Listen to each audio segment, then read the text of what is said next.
Hi! Hello friends ఎలా ఉన్నారు? బాగున్నారా? నమస్తే అండి మీ అందరికీ. ఈరోజైతే మనం secret message cake red velvet ఫ్లేవర్‌లో చేశాననమాట. ఇది ఎలా చేశాను ఏంటన్నది వీడియోలో చూసేద్దాము. సింపుల్‌గానే చేశాను. ఏ విధంగా చేశానన్నది చూసేద్దాం. వీడియోలోకి వెళ్ళే ముందు మీకు గనక నా ఛానల్ నచ్చినట్టయితే లైక్ చేసి, షేర్ చేసి, సబ్స్క్రైబ్ చేసుకోండి. అలాగే పక్కనే ఉన్న బెల్ ఐకాన్‌ని ప్రెస్ చేసి ఆల్ అనే ఆప్షన్ పెట్టుకోండి. అప్పుడు నేను అప్‌లోడ్ చేసే ప్రతి వీడియో మీకొస్తుందనమాట. ఇప్పుడు వీడియో చూసారా ఎంత టేస్టీ, క్రీమీగా చాలా టేస్టీగా ఉంది. నేనైతే చాలా నచ్చింది. ఇప్పుడు వెళ్ళిపోదాం. నేను ఫస్ట్ అయితే బేస్ కూడా రెడీ చేసి పెట్టేసుకున్నాను. తర్వాత క్రీమ్ కూడా రెడీ చేసి పెట్టుకున్నాను. 400 గ్రామ్స్ విప్పింగ్ క్రీమ్ తీసుకొని హాఫ్ కేజీ బేస్ అన్నమాట. హార్ట్ షేప్‌లో చేసి పెట్టుకున్నాను. ఇది బేస్ ఏ విధంగా చేయాలన్నది నేను ఇంతకుముందు చాలా వీడియోల్లో చూపించాను. మెజర్‌మెంట్స్ కానీ ఎలా చేసుకోవాలి ఏంటని. ఫస్ట్ అయితే ఇలా చేసి పేపర్ రిమూవ్ చేసేసుకొని 2 లేయర్స్‌గా కట్ చేసుకున్నాను నేను. ఎందుకంటే నాకు ఇది ఇంట్లోకే గదా! బయట వాళ్ళకెవరికీ ఇచ్చేది గాదు. ఎక్కువ క్రీమ్ ఇంకా అవసరం ఉండదు గదా! అని చెప్పి మీకంటే మెసేజ్ కేక్‌ని ఏ విధంగా చేయొచ్చు అన్నది చూపిద్దామని నేను సింపుల్‌గా చేసేసాను. అందుకే 2 లేయర్స్ కట్ చేసుకున్నాను. ఇంక 3 లేయర్స్ అయితే ఎక్కువ క్రీమ్ పడుతుంది. నేను రోజు రోజు క్రీమ్‌లు తిని తిని బాగా వెయిట్ కూడా పెరిగాను ఈ మధ్య. ఇంకా ఆర్డర్స్ కాదు కదా! నేను వీడియోస్ కోసం జేసి ఇంట్లోనే మేమే తింటా ఉంటుంటే కొద్దిగా ఇబ్బందిగానే ఉంది. అందుకని జెప్పి నేనింకా 2 లేయర్స్ రెడీ చేసుకున్నాను. తర్వాత 2 లేయర్స్‌లో ఇలా వాటర్‌తో ముందు షుగర్ వాటర్‌తో సోక్ చేసేసుకోవాలి. షుగర్ సిరప్ మన పచ్చిగా నార్మల్ వాటర్‌లో షుగర్ కలిపేసినా వేసుకోవచ్చు. లేదా షుగర్‌ని బాయిల్ చేసి కొద్దిగా దీనిలో అయిన తర్వాత ఫ్రిడ్జ్‌లోనైనా నిల్వ చేసుకొని పెట్టుకోవచ్చు. నేనైతే అప్పటికప్పుడే ఫ్రెష్‌గానే యూజ్ చేస్తాను. ఎందుకంటే అంత అవసరం ఏమీ ఉండదు గదా! మనకి ఓవర్‌గా రోజు కేక్‌లే ఇంకా నేను ఇలాగే రెడీ చేసుకుంటాను. చేసుకొని అప్పటికప్పుడే ఇప్పుడు ఫస్ట్ లేయర్‌లో అలా క్రీమ్ పెట్టుకున్న తర్వాత బాదం క్రష్ అన్నమాట. కొద్దిగా ఈ ఫ్లేవర్ మిక్స్ చేస్తామని లాస్ట్ టైమ్ కూడా యూజ్ చేశాను. చాలా బావుంది టేస్ట్ అనిపిచ్చి ఇందులో కూడా యూజ్ చేశాను బాదం క్రష్‌ని. తర్వాత సెకండ్ లేయర్‌ని కూడా పెట్టేసుకుంటున్నాను. అలా పైన దీన్ని కూడా షుగర్ వాటర్‌తో బాగా సోక్ చేసేసుకోవాలి. ఈ ఎంచక్కా మొత్తం నీట్‌గా సోక్ అయ్యేలా చేయాలి. ఎందుకంటే తడిచేలాగా చేసుకోవాలి వాటర్‌తో. అప్పుడే మనకి ఇది స్పంజ్ అన్నది సాఫ్ట్‌గా ఉంటుంది. తినేటప్పుడు ఇబ్బంది దీనిగా కాకుండా. ఇప్పుడు చూసారా అప్పుడు పైనంతా క్రమ్ కోట్ చేసేసుకుంటాను నేను ముందు ఎప్పుడు కేక్‌కి. ఎందుకంటే క్రమ్స్ ఏమైనా ఉంటే మనకి కేక్‌లో రాకుండా ఈజీగా ఉంటది. న్యూ బిగినర్స్ కానీ లేదా కొత్తగా కేక్స్ చేసేవాళ్ళు వాళ్ళకైతే ముందు ఈ విధంగా క్రమ్ కోట్ చేసుకొనే పెట్టుకోండి. క్రమ్ కోట్ చేసినాక పైన క్రీమ్ అన్నది మీరు ఇలా ఫైనల్ ఫినిషింగ్ అన్నది ఇస్తే బావుంటుందన్నమాట మీకు. క్రమ్స్ అన్నవి రాకుండా ఉంటాయి. ఫినిషింగ్ కరెక్ట్‌గా వస్తుంది. లేదంటే ఆ పైన ఈ చిన్న చిన్న ఆ కేక్ పీసెస్ అన్నవి చిన్న చిన్న కేక్ పీసెస్ అనేవి పైన వచ్చేస్తా ఉంటాయి క్రీమ్‌లోకి. అందుకని ముందు క్రమ్ కోట్ చేసుకొని కాసేపు ఫ్రిడ్జ్‌లో పెట్టుకొని ఆ తర్వాత క్రీమ్ పెట్టుకోవచ్చు. లేదు అంటే డైరెక్ట్ కూడా క్రమ్ కోట్ చేసుకున్న తర్వాత బాగా క్లీన్ చేశాక అప్పుడు మళ్ళీ ఫైనల్ ఫినిషింగ్ ఇవ్వచ్చు. ఇక్కడైతే నేను షేప్ కోసం హార్ట్ షేపు కొద్దిగా ఇది షేప్ తక్కువ ఉంటుంది నా దగ్గర ఉండేది. ఇంకా అందుకని చెప్పి సెంటర్‌లో అలా చిన్నది పీస్ కట్ చేసుకుంటే మంచి హార్ట్ షేప్ వస్తుందన్నమాట. పర్ఫెక్ట్ హార్ట్ షేప్ అన్నది వస్తది. బేస్ మనకి బేకింగ్ ట్రే ఉంటుంది గదా! దాంట్లో కొద్దిగా తక్కువ షేప్ కనిపిస్తది. అంత షేప్ ఉండదు. కాబట్టి ఇలా చిన్న పీస్ కట్ చేసుకుంటే మనకేంటంటే షేప్ కరెక్ట్‌గా హార్ట్ అన్నది కరెక్ట్‌గా కనిపిస్తది షేపు. ఇంకా అలా కొద్దిగా కట్ చేసుకున్న తర్వాత అక్కడ కూడా క్రీమ్ అప్లై చేసేసి దీన్ని కాసేపట నీట్‌గా క్లీన్ చేసేసుకున్నాక ఫైనల్‌గా ఫినిషింగ్ క్రీమ్ కూడా ఇచ్చేస్తున్నాననమాట. ఎప్పుడు పాటిల్ నైఫ్‌ని ఈ హైట్ స్ట్రెయిట్‌గా పెట్టుకొని 90 డిగ్రీ యాంగిల్‌లో పెట్టుకొని మనం క్రీమ్ అన్నది అప్లై చేసుకోవాలి ఎప్పుడును. ఆ నూక్‌లో పాటిల్ నైఫ్ లాస్ట్‌లో కొద్దిగా క్రీమ్ తీసుకొని ప్రెస్ చేస్తూ రుద్దుతూ లాక్కోవాలనమాట క్రీమ్‌ని. చూసారా నేనెక్కడ ఎలాగా పాటిల్ నైఫ్‌ని యూజ్ చేస్తున్నానన్నది అబ్జర్వ్ చేయండి.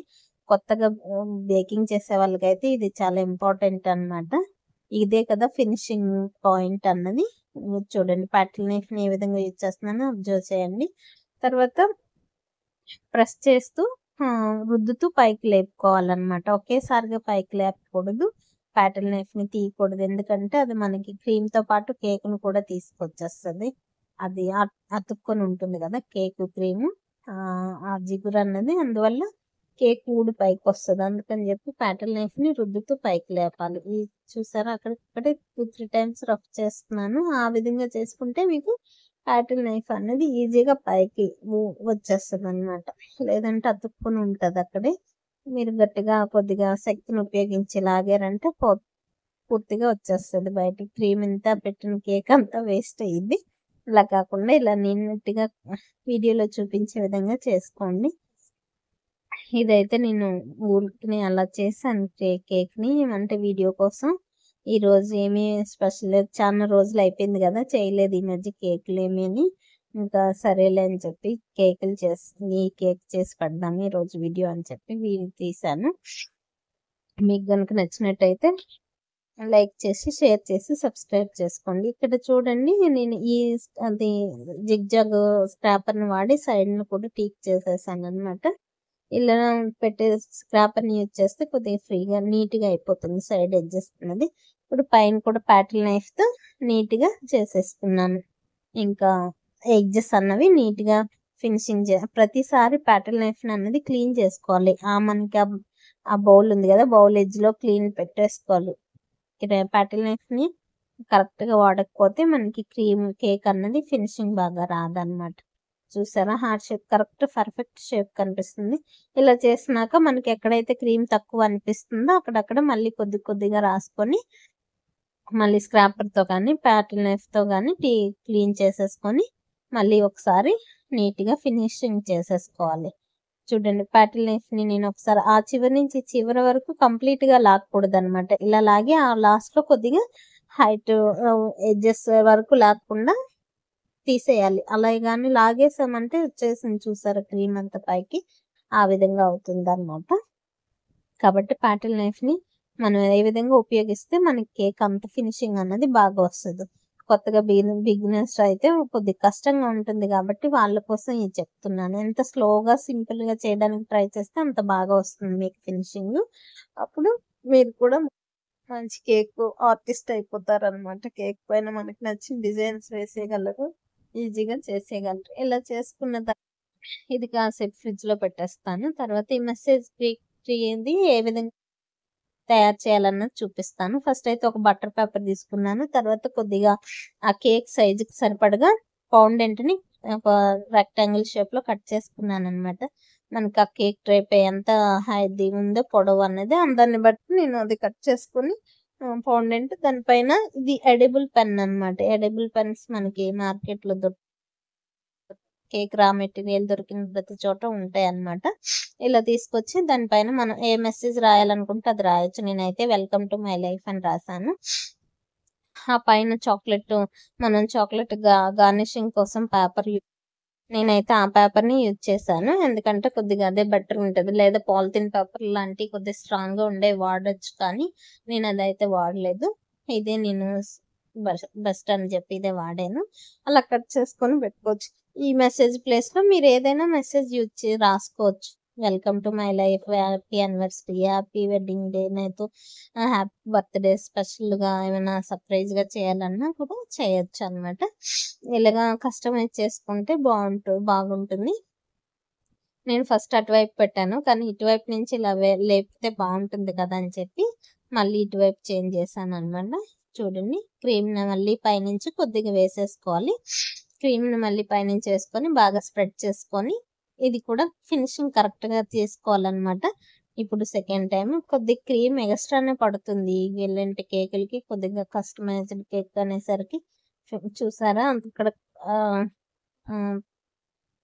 క్రమ్స్ అన్నది వచ్చేసింది, అందుకని తీసేసి పక్కన పెట్టాను. ఎందుకంటే ఫస్ట్ టైం చేసేది సైడ్ ఎడ్జెస్ అంతా ఆ బౌల్లోకి పెట్టాను కదా, అది మళ్ళీ అప్లై చేసేసరికి అందులో కనిపించిందని తీసేసాను. అక్కడ నాకు స్క్రాపర్ రౌండ్ చేయటానికి ఇబ్బందిగా ఉంది. అది ఎందుకంటే ఎక్స్ట్రా పేపర్ మనం పెట్టుకున్నాం కదా మెసేజ్ కోసం అని, అది పైకి లేపాలి కాబట్టి ఇంకా దానివల్ల కొద్దిగా ఇబ్బందిగా ఉందని మళ్ళీ ఆ ప్లేస్ నుంచి ఆ ప్లేస్ వరకు నేను స్క్రాపర్ని యూజ్ చేశాను అనమాట. చూడండి, మనకి ఎక్కడైనా క్రీమ్ తక్కువైందంటే వెంటనే అప్లై చేసుకోవచ్చు క్రీమ్ని. ఇలా అప్లై ప్యాడ్ చుట్టూ కూడా పాటిల్ నైఫ్ని ప్రతిసారి మీరు క్లీన్ చేసుకోవడం అన్నది చాలా ఇంపార్టెంట్ అనమాట. అప్పుడే మీకు ఎడ్జెస్ ఫినిషింగ్ అన్నది కరెక్ట్గా వస్తుంది. ఇలా రెడీ చేసేసుకున్న తర్వాత ఇప్పుడు కొద్దిగా రెడ్ కలర్ క్రీమ్ని యూజ్ చేశాను. క్రీమ్లో కొద్దిగా రెడ్ కలర్ని మిక్స్ చేసి ఇది చిన్న చిన్న ఫ్లవర్స్ లాగా ఇచ్చాను. ఎందుకంటే మనకి ఆ పైన ఒకటి డిజైన్ ఉంది కదా, మనం అది పైకి లేపుతాం కదా, అక్కడ మనం మెసేజ్ రాసాం కాబట్టి దాన్ని హైలైట్ చేస్తూ ఆ ప్లేస్ని ఇలా ఫ్లవర్స్ లా తయారు చేశాను. బ్లూ కలర్ అండ్ రెడ్ కలర్ని యూజ్ చేస్తూ మీరైతే మీకు నచ్చిన కలర్స్ని యూజ్ చేయొచ్చు. మీకు నచ్చిన విధంగా డెకరేట్ చేసుకోవచ్చు. ఇలా ఈ టైప్ నచ్చిన విధంగా డెకరేట్ చేసుకోవచ్చు. నేనైతే సింపుల్గానే చేశాను, ఎందుకంటే హెవీగా ఏమీ కాదు. మీకు ఏ విధంగా చేసుకోవాలన్నది చూపిద్దామన్నదే నా ఇంపార్టెంట్ అనమాట నాకు. అందుకని నేను ఏ విధంగా యూజ్ చేసి మెసేజ్ కేక్ని ఏ విధంగా చేస్తామన్నది చూపించడానికి ఇచ్చేసాను. మీకు నచ్చిన డిజైన్లో మీరు డెకరేట్ చేసుకోండి. ఇంకా నెక్స్ట్ టైం ఇంకెప్పుడైనా ఈ కేక్ ఆర్డర్ ఏమైనా ఉంటే ఇంకో డిజైన్తో మళ్ళీ చూపిస్తాను. ఓకేనా? మీకు కనుక నా ఛానల్ నచ్చినట్టయితే, నా వీడియోస్ నచ్చినట్టయితే లైక్ చేసి, షేర్ చేసి, సబ్స్క్రైబ్ చేసుకోండి. అలాగే పక్కనే ఉన్న బెల్ ఐకాన్ను ప్రెస్ చేసి ఆల్ అనే ఆప్షన్ పెట్టుకోండి. అప్పుడు నేను అప్లోడ్ చేసే ప్రతి వీడియో మీకు ఫస్ట్గా వస్తుందన్నమాట. మీరు ఒక లైక్ చేస్తే ఇంకొక ఇద్దరికి షేర్ అవుతుంది కాబట్టి లైక్ చేయడం మాత్రం మర్చిపోవద్దు. సబ్స్క్రైబ్ చేసుకున్న వాళ్ళు, చేయకుండా చూస్తున్న వాళ్ళు ప్రతి ఒక్కరూ లైక్ చేసి కామెంట్ అయితే చెప్పండి. మీకు ఈ వీడియో ఉపయోగపడిందా లేదా అన్నది కూడా నాకు తెలియాలి కదా. కనీసం మీరు అలా చెప్తా ఉంటే నేను ఇంకా మరికొద్దిగా మంచిగా వీడియోస్, ఇంకా మీకు ఎలాంటి వీడియోస్ కావాలి ఏంటన్నది నాకు తెలుస్తుంది. నేను ఇంకా ట్రై చేస్తాను మీకు నచ్చే విధంగా వీడియోస్ చేయడానికి, మీకు ఉపయోగపడే విధంగా వీడియోస్ చేయడానికి. ఓకేనా friends? Thank you for watching. Thank you for supporting మీ. చిన్న చిన్న హార్ట్ షేప్లో ఇంకా హార్ట్ షేప్ ఇచ్చాను అనమాట, లవ్ సింబల్స్ చిన్న డిజైన్గా. ఇంకా కొద్దిగా అక్కడ ఖాళీ అనిపించింది, ఇంకా అందుకని చెప్పి నేను అలా చేశాను. ఇంకా బ్లూ కలర్లో పైన కోట్ కూడా అలా ఇచ్చేసాను అనమాట. ఏదో చేశాను, లాస్ట్కి ఫైనల్గా ఇలా వచ్చింది. మీకు కనుక నచ్చిందా లేదా మీరు కామెంట్ సెక్షన్లో చెప్పండి. ఇందులో ఇంకా ఏమి మీకు ఎక్స్ట్రా ఇంకా ఏమైనా చేస్తే బాగుండు మేడం, బాగుండు అనిపిస్తే మాత్రం నాకు కామెంట్ సెక్షన్లో చెప్పండి, నేను చేసి చూపిస్తాను. నేను ఇంకా బెటర్గా చేయడానికి ట్రై చేస్తాను. Thank you for watching. డిస్క్రిప్షన్లో పూర్తి డీటెయిల్స్ని అయితే ఇస్తున్నాను, ఒకసారి చెక్ చేయండి. అక్కడ మెజర్మెంట్స్ ఏంటి, లేకపోతే ఈ ప్రిపరేషన్ ఎలాగ, మెథడ్ ఎలాగ అన్నది నేను క్లియర్గా రాసి పెడుతున్నాను డిస్క్రిప్షన్లో.